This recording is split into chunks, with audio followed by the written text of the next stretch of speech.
Sir sir sir sir sir એક book લઈ લો ને સર. શ્રીમદ ભગવદ્ ગીતા? અરે બેન શું તમે પણ, એક તો મને કામમાં મોડું થઈ ગયું છે ને તમે પણ મને આવી રીતે રોકો છો. એના કરતાં કોઈ કામ ધંધો કરતા હોય તો. સર આ મારું પાર્ટ ટાઈમ કામ જ છે. હું કોલેજની ફી ભરવા માટે પાર્ટ ટાઈમ કામ કરું છું. અરે પણ હું શું કરીશ આ બુક લઈને, મને શું ફાયદો થશે? સર તમે આ બુક વાંચશો ને તો તમારી જિંદગી બદલાઈ જશે. અરે બેન તમે વેચવા માટે કંઈ પણ બોલો છો, શું તમે પણ, એવું તો કંઈ થતું હશે?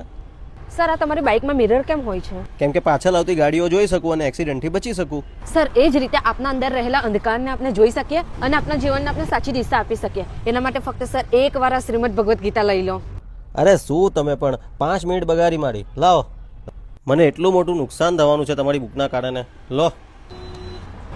સર કૃષ્ણની લીલા તો નિરાલી છે. શું ખબર તમે આ જેને પુસ્તક માનો છો તેને જ 5 મિનિટમાં કોઈ મોટા નુકસાનથી બચાવ્યું હોય તો તમને. Okay sir, thank you.